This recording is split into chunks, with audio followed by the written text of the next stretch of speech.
And we acknowledge the first peoples of the nations where we are all based, and we acknowledge them as the custodians of that country and where we're meeting today. We thank you, Creator God, for the goodly heritage you offer us, for the green downland to the deep salt seas, and for the abundant world we share with your creation. So we are looking at chapters 15 and 16 of Luke, and we're going to start with the famous parable of the father and the two sons. And because we have paid attention to the journey of Jesus in Luke chapters 9 to 19, a little bit about context to introduce this parable.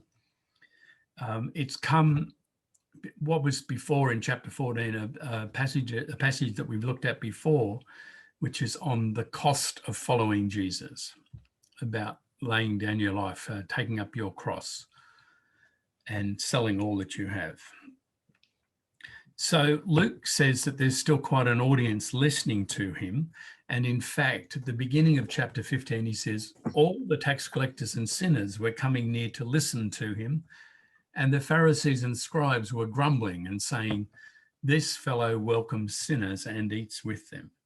And then we have a series of parables, a parable which Matthew also reports about the farmer, the shepherd going to find the one of the 100 sheep who was lost.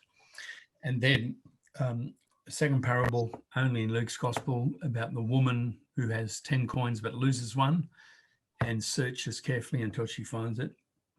And then this third parable, traditionally called the parable of the prodigal son. So we want you to think about how the context helps us to understand the parable. That's that question. How does the context help us to understand the parable? But also to pay attention. I've tried to set it out in your materials in 3 scenes. There are 3 main scenes. So you might like to think about who's the main character in each scene and what does that tell us about what's going on in the parable? And therefore, how might we label this parable? Traditionally known as the parable of the prodigal son, could it be the parable of the prodigal sons or the parable of the gracious father? Or have you got another alternative suggestion for how we should refer to it shorthand? So we're thinking about the parable in its context that Luke provides, and then the literary structure and character focus of the parable. It's a well-known parable. I don't think we need to read it, and just invite you in your groups to start exploring those questions, and then we'll come back and share together what people think. Well, welcome back, everyone. Thank you. Who is this about? It's about 3 different people, isn't it? About 3 different people? Yes, there's the son who went and squandered everything. There's the father who stayed and then welcomed him back. And there's the third one where he got jealous. So there's 3 characters. Are they all equally important? What do people think? I think they're all important. Yeah, we think they're all important. Yep.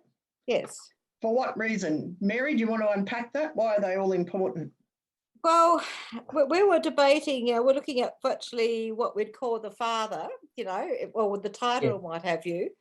So is the father sort of awareness of what his son was like, but still allowed him to go, hoping that maybe he would come back. The son, in a way, was the son who stayed behind was not sort of, in a way, maybe they didn't explain to him that he's just as important as time goes by. It's sort of, it's a very, I must admit, at times I struggle with this parable. Okay. Anyone else want to make a comment on that?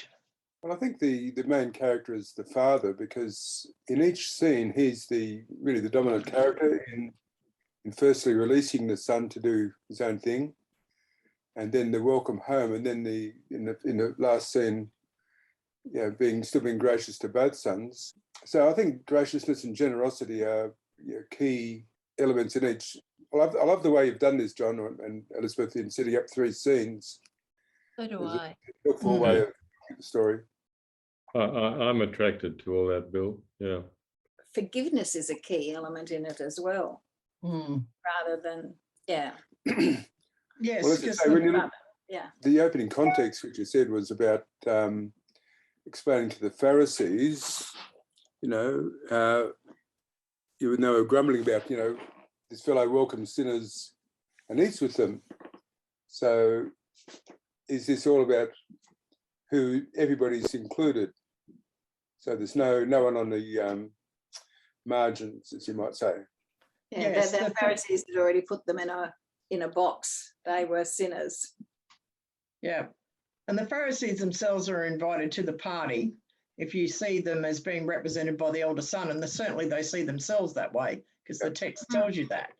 And it's left open-ended. You don't know if the Pharisees are going to join the party or not, because the parable ends with the invitation, but you don't know what's going to happen.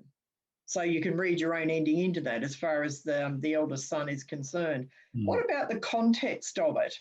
Well, we talked about the fact that it was in the context of 2 other stories of lostness. Yeah. And that in fact, the father lost both of his sons, that the older son was also estranged from him, and we don't know what happened. So we felt that, and yet the older son was not prodigal, he wasn't wasteful. So we liked the notion of lost sons, the gracious father and the lost sons as the title for it. Yep. I was thinking that myself, Judy, at the beginning, that lost sons seems to fit the bill, doesn't it? Yeah, I must admit that I was prompted in this by someone in my worship team the other night saying the father actually lost both of his sons, and we went, oh yeah, so he did. Yes. Yes, he did. And the other way you can look at it, Amy Jill Levine, and if you're at Tuggeranong, you'll be hearing this story. Who counts? Amy Jill Levine's a Jewish New Testament specialist and scholar, and she says it's about counting, because you don't know a sheep is lost unless you count all of them. Yep. And you don't know a coin is lost in your little hoard unless you count all of them. So her theory is it's about counting, and the father doesn't count properly. He doesn't realise he has 2 sons to count, not just 1. So it's just a slightly different way of looking at it. Unusual. And that's not unusual. True. If I've got a some handful of things and one goes missing, I don't count them. You just know that something's missing. If you've got a sheep milling around in a fold, Bill, you will not know one is missing unless you count them, I will venture. Yeah. And the same is if you've got a jar of coins or a purse of coins. Unless you tip them out and count them, you're not going to know one is missing. That's true.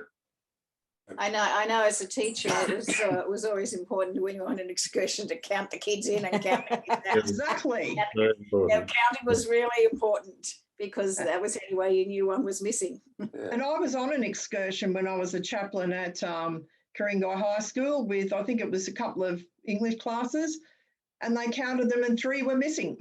And so one of the teachers had to then go looking for the 3 that were missing. But we would not have known had they not been counted, because kids were spread across a train, across 3 carriages, and it's really impossible to ascertain just looking at them that there's some missing. But they decided they'd go off and see parts of Sydney that we had not put in the excursion, and they needed to be then retrieved.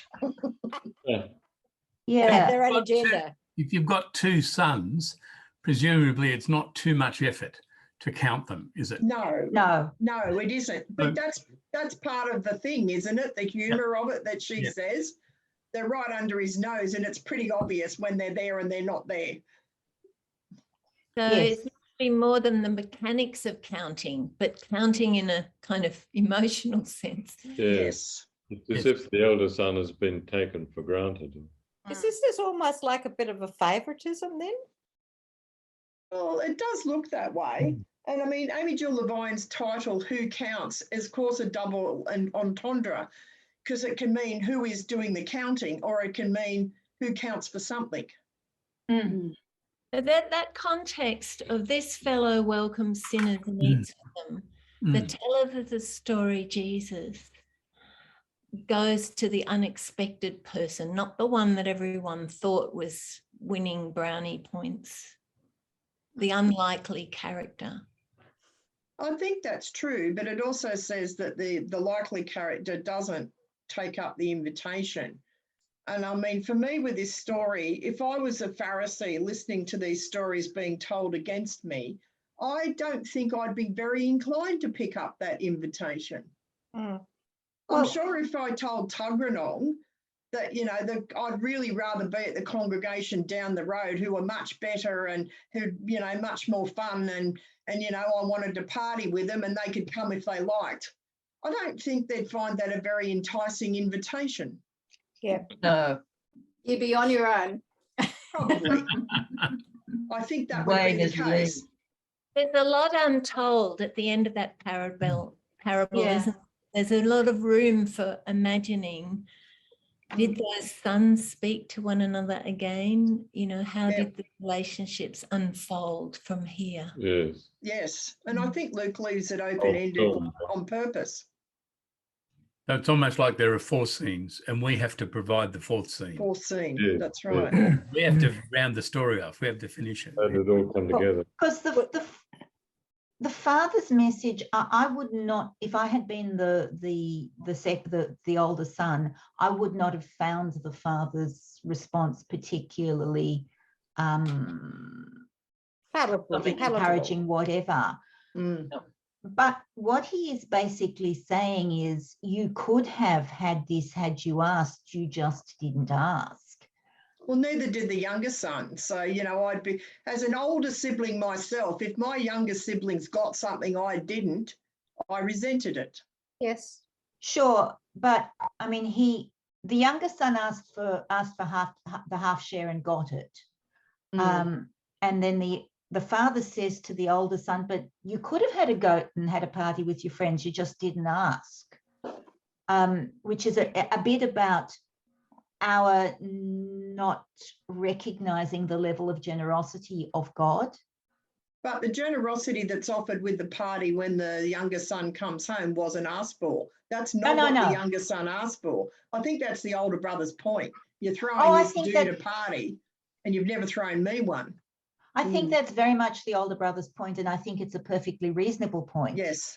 But the other thing is about the older son not recognizing that he could have had more than he had if he had asked. That sort of almost that rules-based, these are the rules and this is the way we have to obey them and we can't do anything else kind of thing, rather than looking at, you know, what might be possible. So Why was the older son not invited to the party? Why did he not know? Yeah, exactly. Good question. Nobody told him. He's out in the fields to dusk. Yes, And then he finds out because he hears the noise and he asks the servant. The father never thought to send for him. He Bad move, Dad. And actually, it's his inheritance feels that's been, invisible and unseen. Yeah. his inheritance is also paying for the party. Party, you're right. But well, not only that, his hard work and actual fact is work. He's worked hard to make sure to catch up and make sure the inheritance is all there. And it's been squandered, and he's already had his first dib at stuffing, so he's getting his second dib at the inheritance. So either we have an obnoxious God, or we say this is a parable, it only has one main point. When you look at it in the context of what Luke is saying, the main point is that God values each person, and when they go astray, God goes looking for them. And it sort of reminds me of that parable where people worked all day and got the same wages as the That's ones right, who exactly. Yeah, Yes. that's came not fair either. No. If we're in heaven and look around and see some scoundrel there, we might feel deep resentment. Well, I think that's part of the story too. Who is your brother and sister? And Luke is pushing that point. Who makes friends of these sinners and actually converts them, if you like, to a sense of righteousness or metanoia? It's not the traditional religion that's doing that, who regards them as outcasts. It is what Jesus is offering, which in Luke is people on the margins are the ones that he's hanging around with mostly, and the ones he seems to be targeting. But if that, it also, I do think it highlights that in the older religion or the older establishment, which is like Judaism and the Pharisees, you know, there's a bit of resentment going on here. And maybe God to them isn't looking real fair. Who knows? Is it resentment or is it jealousy because they feel they're not included? I think it's probably a little bit of both. I think there's definite resentment there because the text tells you they resent it pretty much, because it says they know Jesus was talking about them and they get pretty angry about it. Yes. So I guess the question is there good news for the people who have tried their best to do what they thought God wanted them to do all their lives? Well, that's a good question. I don't know there is. There's good news if you're a sinner and a tax collector. And you come back. And you come back, that's And- right. I mean, maybe there is, maybe that 1 Corinthians thing about you can either get into heaven with just as though if you've gone through fire, you get into heaven with nothing, or you get into heaven with the worthwhile things. And it may be that there are those kinds of things, but we don't focus on those because we've been pushed all our lives into this whole thing of all human beings are sinful and we don't deserve what we're getting. And so it's interesting, isn't it? I've never thought of that before. Conversions are out.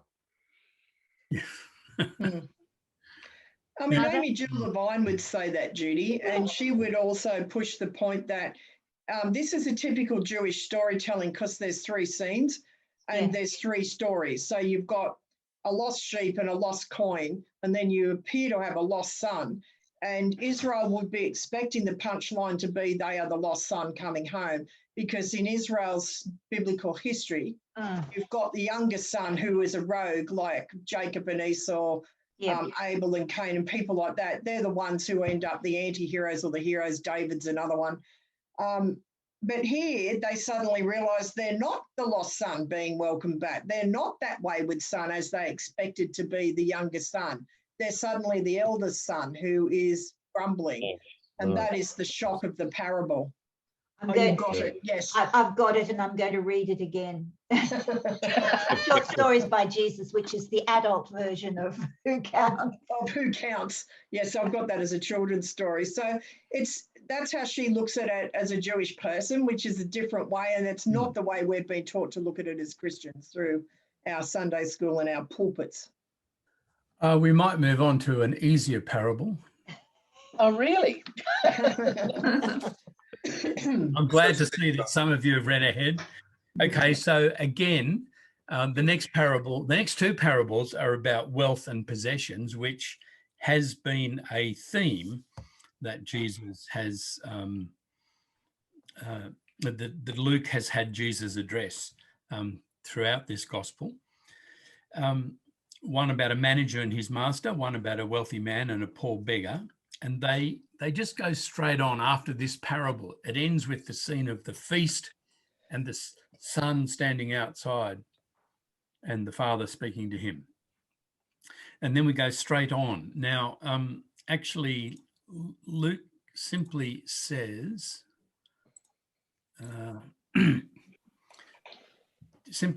that Jesus was telling this to the crowd. But we might assume that the sorry, not to the crowd, to the disciples. But we might assume that the people at the beginning of chapter 15, the tax collectors and sinners and Pharisees and scribes, were still listening, because immediately after the parable, Luke says that the Pharisees responded by ridiculing Jesus, and then Jesus then says to them, "You are those who justify yourselves in the sight of others, but God knows your hearts. For what is prized by human beings is an abomination in the sight of God." So perhaps we'll just note this without going back into groups for it, but we did think about previously about the relationship between Jesus and the Pharisees, and we saw that in Luke there are a number of positive elements to that relationship, but that also Jesus and the Pharisees engage in debate about different matters. And this interaction here seems to be particularly pointed, I think. It's becoming antagonistic. And sure enough, by later on in the gospel, the Pharisees, or the scribes at least, are siding with the priests in terms of wanting to get Jesus. So we might assume that the Pharisees, whom Luke portrays as lovers of money, were listening when we get this parable about the manager who summons the debtors who owe debts to his master and negotiates down each of these debts. And we've given some information in the resources, some questions about how this might be understood. The manager, we're told at the end, or we're told in verse 8, has acted in a way that is phronimos. That's translated as shrewdly, prudently. It actually comes from the root word, which simply means to think, which is the fundamental activity that we undertake with the mind.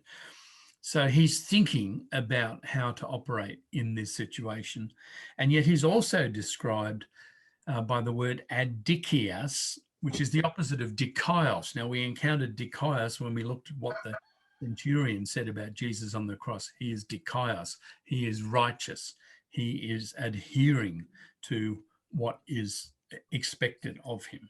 So the manager in this case is not acting in a righteous way. He is going contrary to what is right. So the question is, how do you interpret the actions of the manager, and how might the concluding verse of this parable about no slave can serve two masters, you cannot serve God and mammon or wealth, what does this tell us about how Jesus views money? So there's a couple of curly questions then for this particularly difficult parable for you to ponder. So once again, we'll talk about it in groups, and then we'll come back and see what we are to make of the actions of the manager. No, we don't. How are we to interpret the actions of this manager? Well, I think he was very shrewd. Well, he was. The text tells us What he knew he was in danger to be sacked because he'd been dishonest somewhere else. So he gets all his master's debtors to pay the debt that was owed to the master, as opposed to his cut from the deals. So he then, in a sense, is squeaky clean, and the master gets his money. And the people are happy too, because they didn't have to pay so much. Well, yes, they're going to be ecstatic, I imagine. They'll be very pleased with that. Win-win, yeah. Who actually likes the character of the cunning manager? Anybody find him appealing? I like him. You like him? Because he shows initiative. He's not passive. He's got creative solutions. I think all that's very attractive. Yeah. Just be careful, that's all. Yes, would you trust this man? No. No, you may not. I just wanted to say how completely puzzled I am by this parable. I can't make head or tail of it. Yeah. And I understand the punchline. We talked about this in our group. You cannot serve God and wealth. I understand that. But I don't understand how the parable gets you to the punchline. I read it and I read it and I read it and I still don't understand it. Well, my sense is Jesus is saying, make money work for you, but don't let it be your master.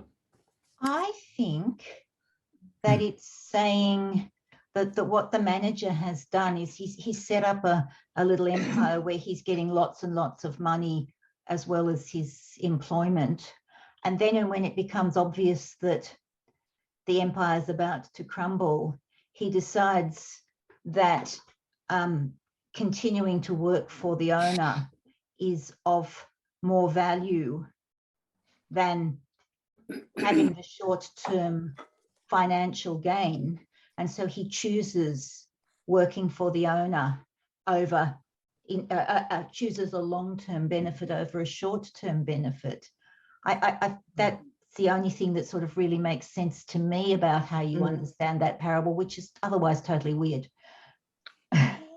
Yes, and scholars would agree with both of you, Matt and Judy, and they've fretted about it and written about it and puzzled about it. No one's really come up with the definitive answer to explain this parable and how it does get to that punchline, especially verse 9 when he says, make friends for yourselves by means of dishonest wealth.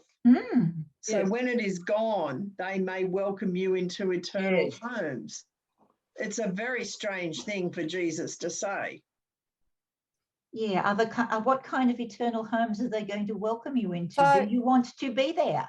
So the question I would come back to then is, has this had a word changes from the root cause, root reading of that verse? We don't know the answer to that, Mary, because all we've got is the text in its received form. So whether in the first century this story was told in the year 80 and it had a different punchline with different words, we will never know. Right, yep. And it may have and it may not have. Reminds me a bit of the saying of Jesus, don't let your left hand know what your right is doing. I'll come off. So it's difficult to know. The fact that it's a tricky story may have a number of explanations, but we just don't know what. One is it might be that this story was an inside story with Luke's community and they all knew what it meant. And there's background knowledge they have that make it maybe humorous or make it completely explicable, that we just don't have that background knowledge. So it may be that, for example. It may be that it's a distorted saying of Jesus that never quite made it through the transmission from person to person process in a way, and it's come out the other end not making a great deal of sense because of Chinese whispers kind of thing.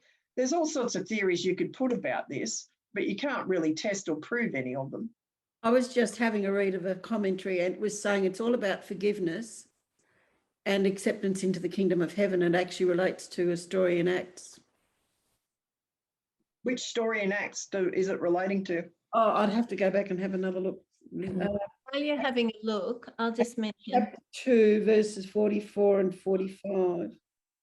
Oh, that's about sharing their possessions, having all things in common. Yeah, that's right. Yeah. We believers shared their worldly goods. Yeah. So that's something we don't know, but that would make more sense out of it, because it's such in our group, just on this thing, in our group, Angela made the point that we're living in a world where just about all wealth is dishonest to some degree. So I said, when I was reading verse 11, if you then have not been faithful with dishonest wealth, and I thought about that, and it came to me new that every bit of wealth I have is probably dishonest. If I receive interest from a bank, it's almost certain that that wealth has been generated dishonestly or corruptly. To some degree. To some degree. It's very unlikely that any wealth is not tainted in our society in some way.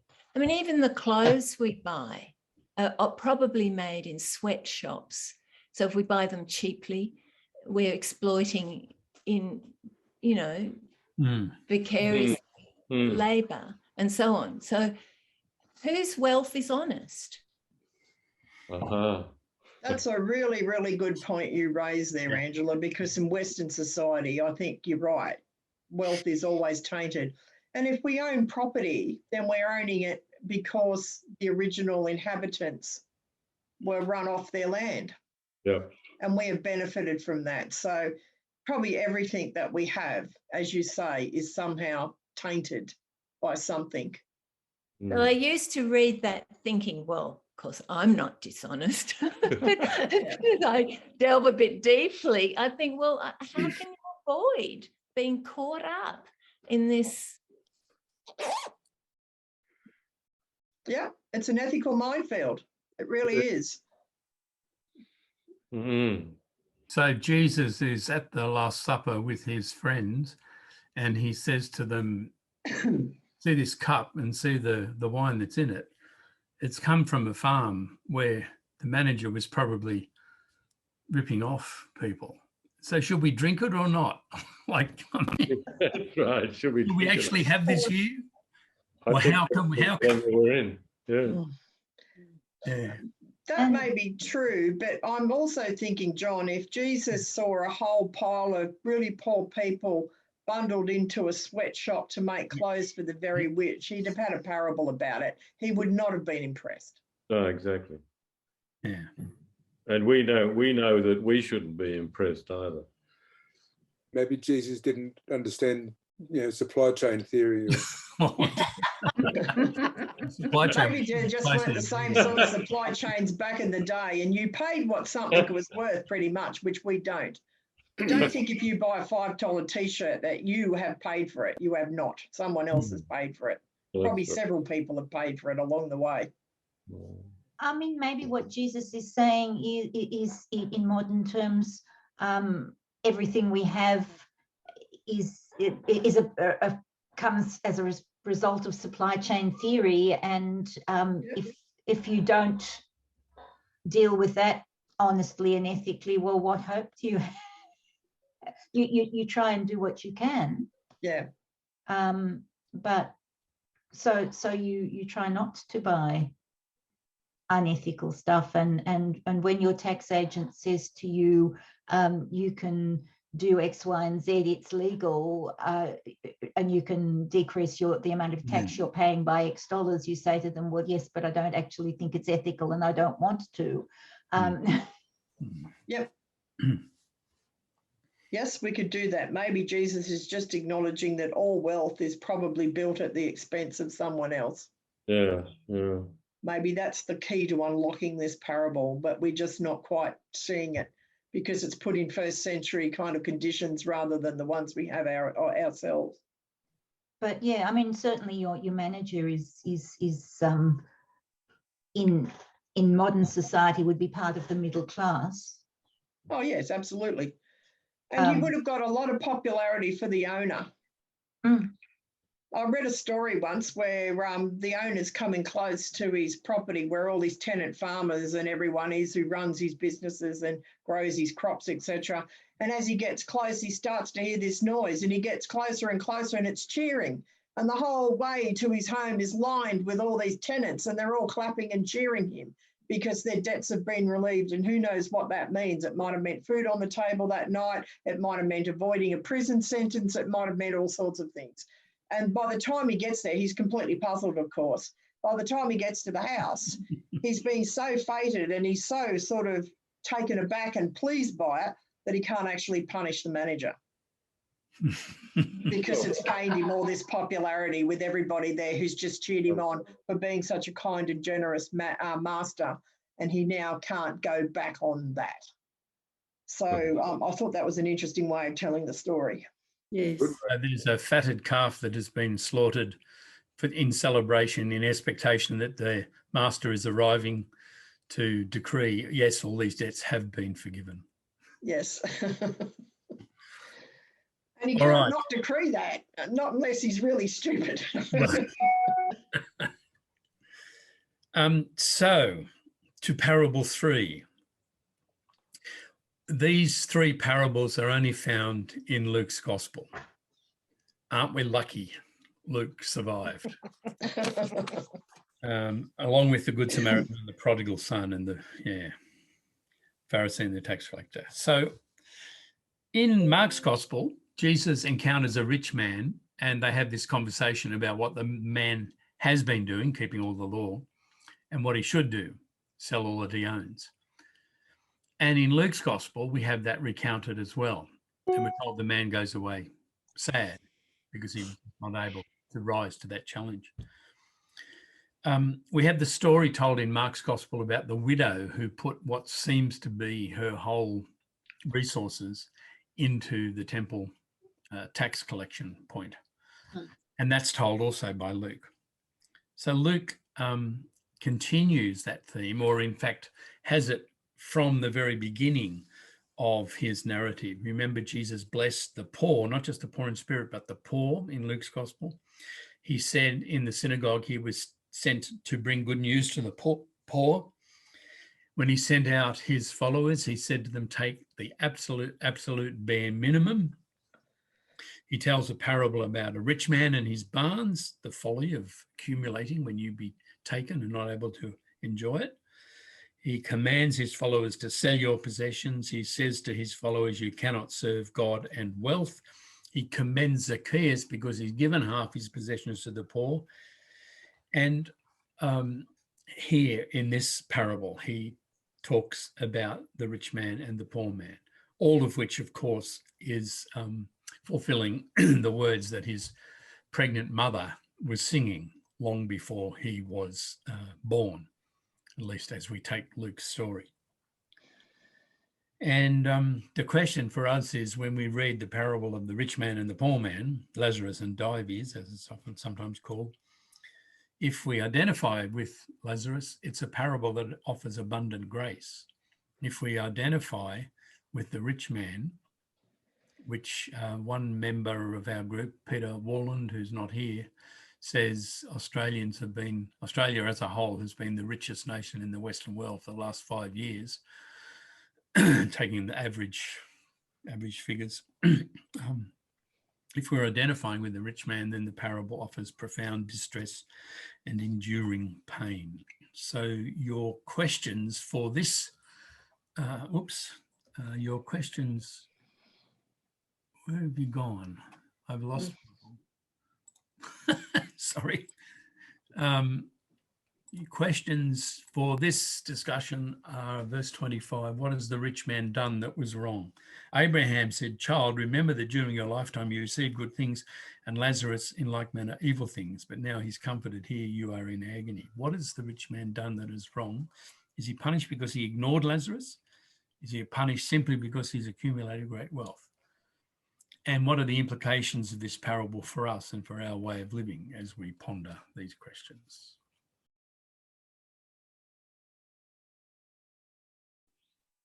Okay, how did you find this parable? Was it hard to understand like the previous one? Yes. No, I don't think it was. No, I don't think it is a hard one to understand personally, but it's an easy one to understand. I think it's a hard one to actually do. Oh yes, that's much of what we were talking about in my group was the how do you, what you do and in this situation, and mostly the best you can do is provide the person with money to help them find accommodation at night time so that they're safe at night. Yeah. And the other bus still running? Sorry, what was that, Piers? Is your bus still running? it is, but not at Tuggeranong. It's moved to a north side. Yeah. I think the other one we were coming up with is basically understanding. First of all, we were talking about particularly some of the people who are begging, virtually just actually acknowledging that they are a human being and talking to them. And the other one is understanding what their needs are, which may be very different as to how we see their needs. And maybe recognizing that we're the needy ones. Yeah, but by doing something, we feel good. But given that the way our society now works, which is quite different to back then, there are also structures in place that are supposed to help people that we don't individually come in contact with. And a lot of the way that those structures work are unjust, and they're demeaning to the people who need. If you go to Centrelink to get help, the process that you get put through is demeaning. And everyone goes, but there are people who might benefit from this who are ripping off the system. And so we need to make it as hard as possible for people to get benefits. And that discourages a lot of people who most need it. And I keep saying, you know, I don't care if some people rip the system off, as long as the people who need help can get it and can do it whilst retaining some level of human dignity. So advocacy is also really important, I think, in our society. That's right. And as if rich people don't rip the systems off with tax havens and things like that, but that's considered perfectly acceptable in how our society is structured, where someone possibly ripping off their $40 a day, well, you know, we can't have that, can we? That's right. In this story, there's no thought or suggestion that the rich man, apart from being ignorant or oblivious to the poverty around him, had done anything particularly wrong to accumulate his wealth. No, that's right. But he was blind to the injustice and at his doorstep. What about verse 25? But Abraham said, child, that's to the rich man, remember that during your lifetime you received good things, and Lazarus in like manner evil things, but now he is comforted here and you are in agony. Does that not have the implication that it's the mere fact he is rich? That he had good things in his lifetime, so now that position has been reversed? Is there an implication that about how he got his wealth? No. No. I think it is the fact. There is an implication on how he used his wealth, and that if he had, in fact, had been kind to Lazarus. But that's not what it says. That's my point, Piers. Yes, it doesn't say that, but if he had been, he wouldn't be suffering evil things. Well, maybe if he'd given away half his money, he wouldn't be suffering evil things, because that's Jesus' suggestion.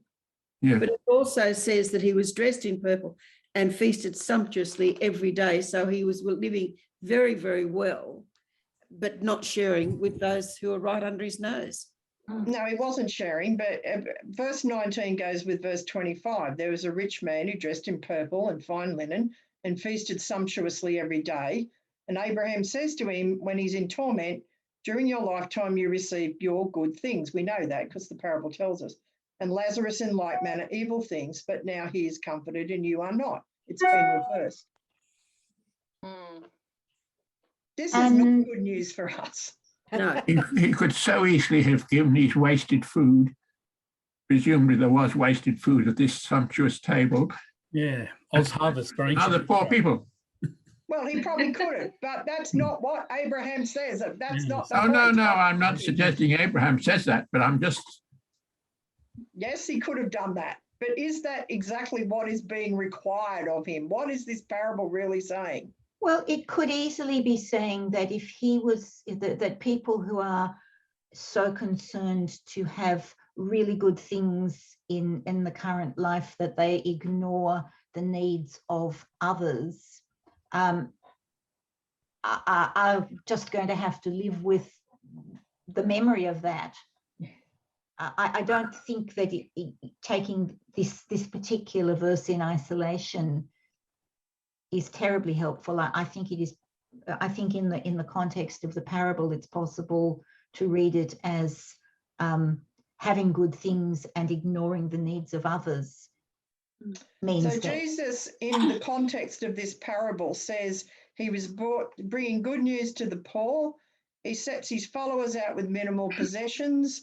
He talks about the rich man and his barns and how he accrued wealth for no good use. He commands his followers to sell his possessions. He tells them you cannot serve God and wealth, and commends Zacchaeus to give away half his possessions. Mhm. That is the context. Mhm. So it's about accumulating wealth for the sake of accumulating wealth. Well, it's about accumulating wealth, I think, pretty much full stop, because we don't know why some others may have wealth and it doesn't tell us. But it's about not so much accumulating wealth, it's about not giving it away. Not sharing. Yes. This comes after those the earlier parables about the lost things, when the Pharisees and so on ridiculed Jesus. And so he said to them, "You are those who justify yourselves in the sight of others, but God knows your hearts. For what is prized by human beings is an abomination in the sight of God." That's right. And he accuses them of being lovers of money. So this follows on. So then he tells this very parable. Yep. So the context actually is, if you've got riches, look out. Though he did want to say We've all got riches. Exactly, Piers. That's the point. Which is why we're the needy ones. Yep. no, he did want to save his brothers.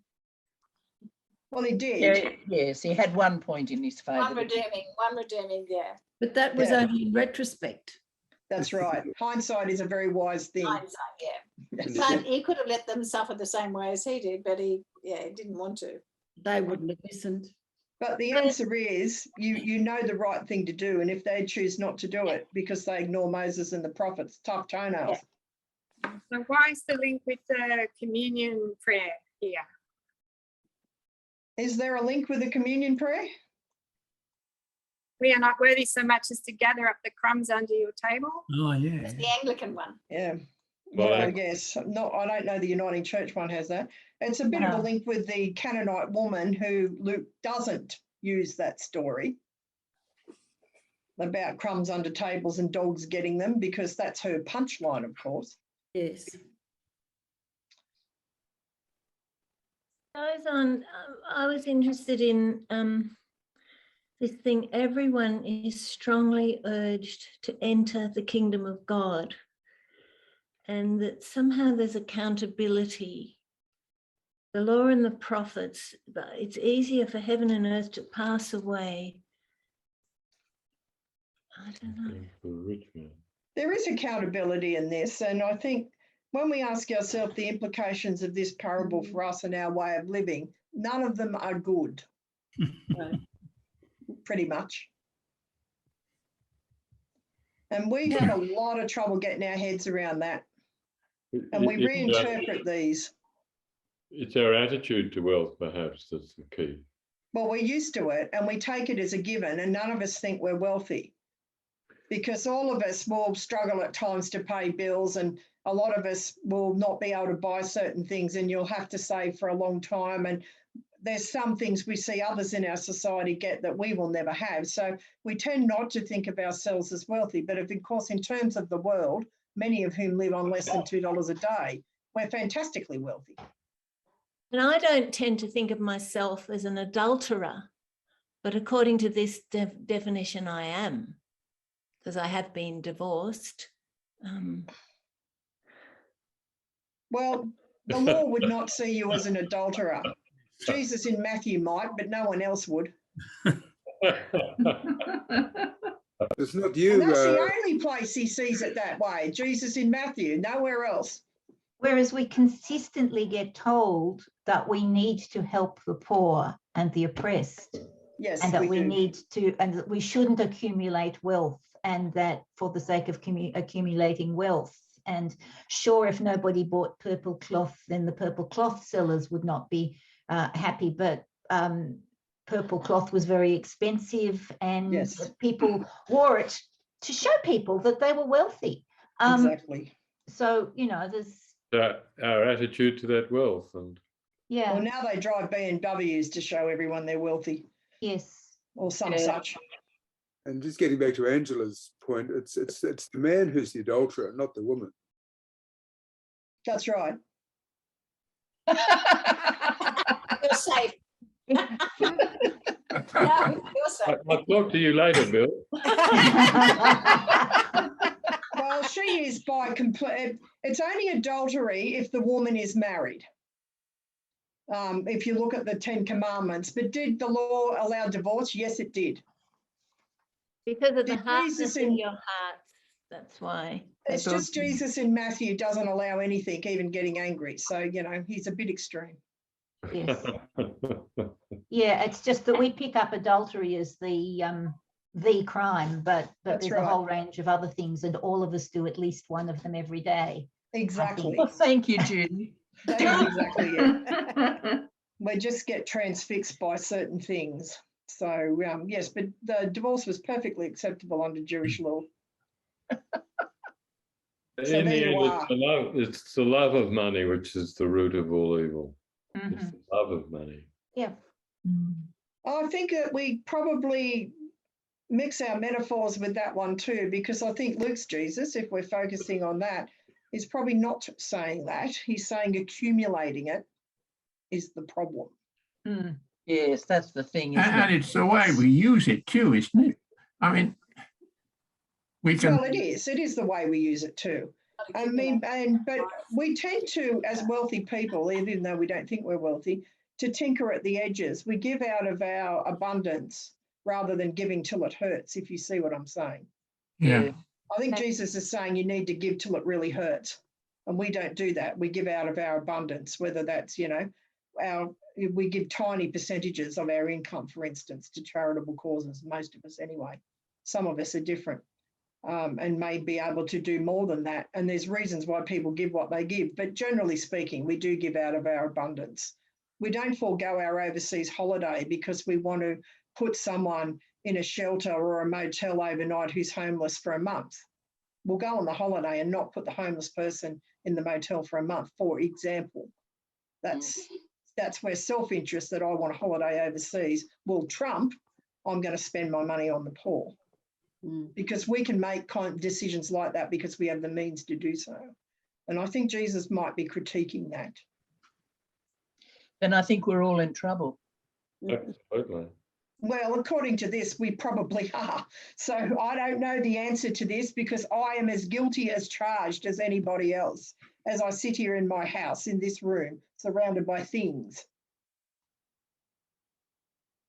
And I never know what to do with these readings. It inspires me to go give another few $100 to UNICEF or something like that. But again, I'm giving out of my abundance when I do that.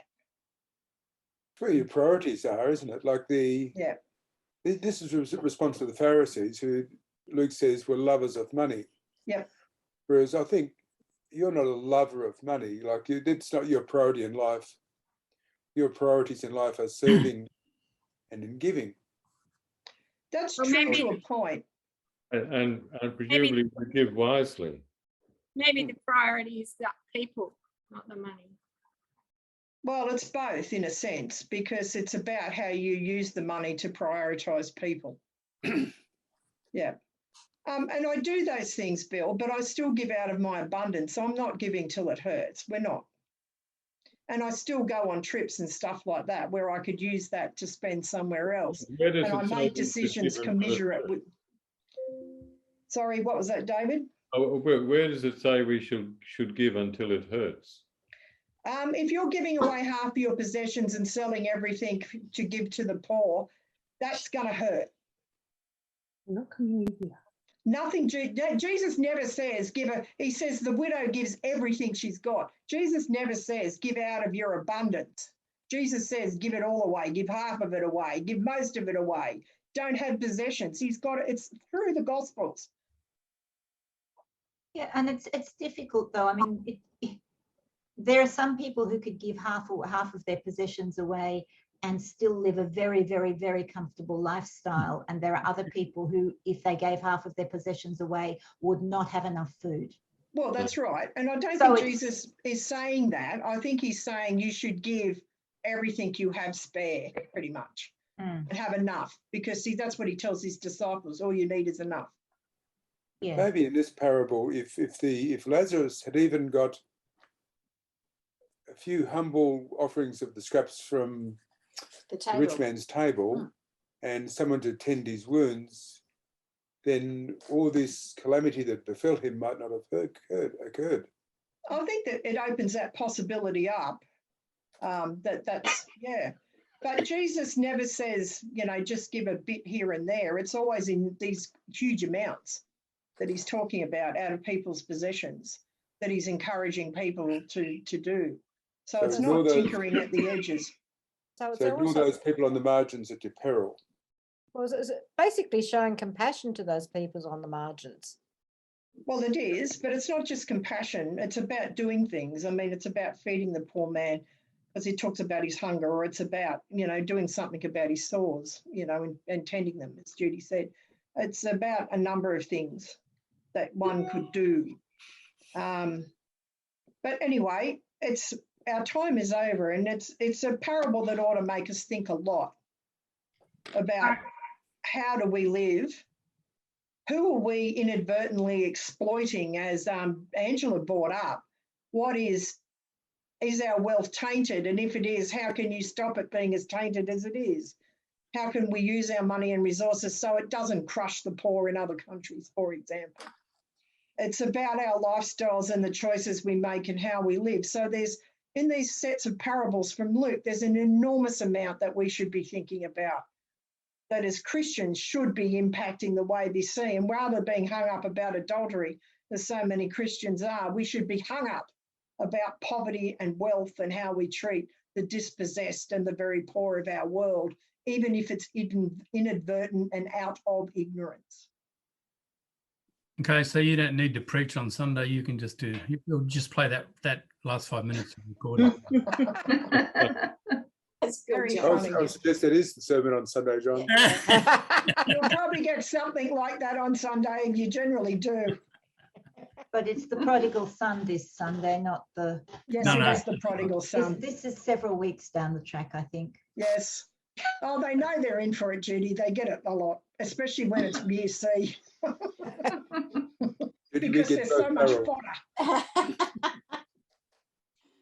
We also talked about in our group how Jesus was, in that last verse, Jesus was pointing to his own death and resurrection, and nobody's going to believe him either. Well, we need to draw to a close. Just a reminder about the daily prayers at 7:30 and 6 each day that a number of you are participating in. And next week, we have 2 more sessions left in this series. So next week, we're going to be looking at the story that Vicky's just pointed to, which is the story of Jesus' passion in the Gospel of Luke. And we'll try and look at the last meal of Jesus, the final hours of Jesus, and the future hope that Luke's Gospel offers. And so you will receive material for that in due course. And then the week after, as a lead into Palm Sunday, Elizabeth and I will do a recreation of the Palm Sunday story with some questions for discussion, and that'll be how we'll end the series.